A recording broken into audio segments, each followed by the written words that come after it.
Now, let's get down to the science of the individual sports. Hey, I'm Spencer Rowe. I'm here to talk about the science of tennis.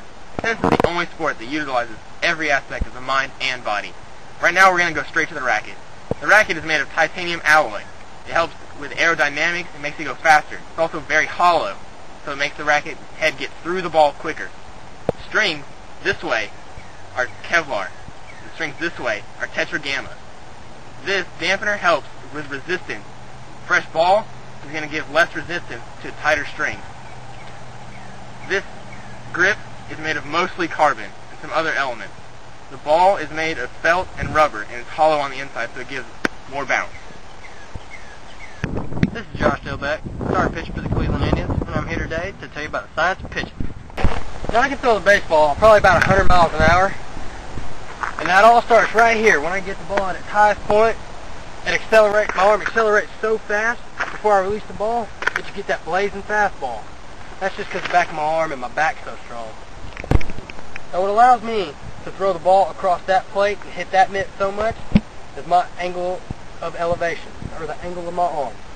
When my arm gets to its highest point and I accelerate, my arm angle allows me to use my body until the last minute. Then I use my arm. And I have so much force left behind my arm that when I get that push, the ball just shoots out of my hand and from my fingers across the plate and hits that mitt. Every time. That's right. I've never thrown a ball. Now the outside of this ball right here is made of leather, which is a carbon element. When I release this ball, the aerodynamics, depending on how I hold it, will change either the speed or the direction of the pitch. Now this is a curveball grip. If I hold the ball here in the horseshoe and get my fingers on top of the ball as I throw it, it'll cause the ball to tumble and fall out of the sky. This right here is my changeup. I choke this ball a little bit more, so when it rolls out of my fingers, it's slower and looks just like my fastball. Now this right here is my blazing fastball. And if I really want to get tricky, this right here is called a splitter. And I throw this very, very hard, and I keep my wrist very stiff, and it causes the ball to die when it crosses the plate. Now that's science. My name is Anel, and this is the science of lacrosse. Lacrosse is a very elemental sport.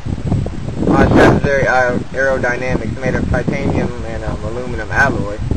And the grip is mostly carbon for extra grippage. And the head's mostly made of carbon too, just like this ball. And when it goes in, it flexes, and it leaves at about a 47-degree angle for perfect throwing.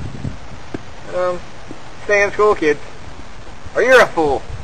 That's all I got. That's all I got. That's all I got. Hi, what's up? I'm Adam Carey Bentley, and you know what? I'm here to talk about science. Bill Nye. You know, he's my homeboy, and science rules. I'm going to talk to you about this football right here. This football is an impressive product of engineering.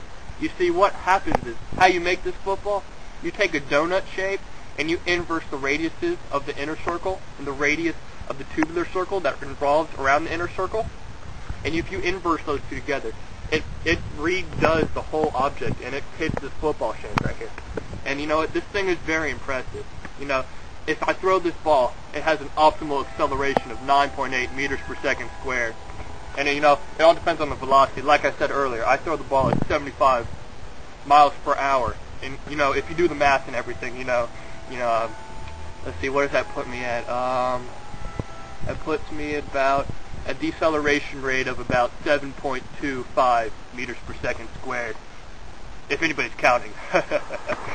You know, I read about it in a book. But yes, you know, science rules. You know, science and math, kids. Do it and stay in school. Hey, one more thing.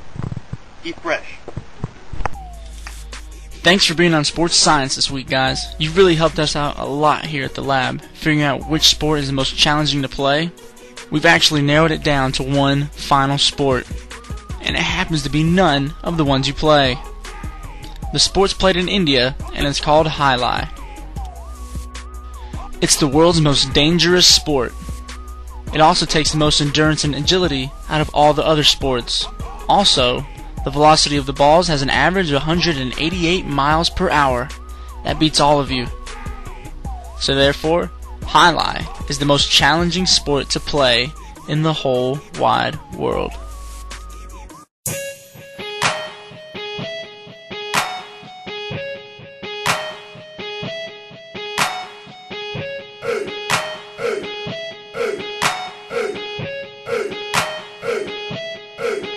Listen,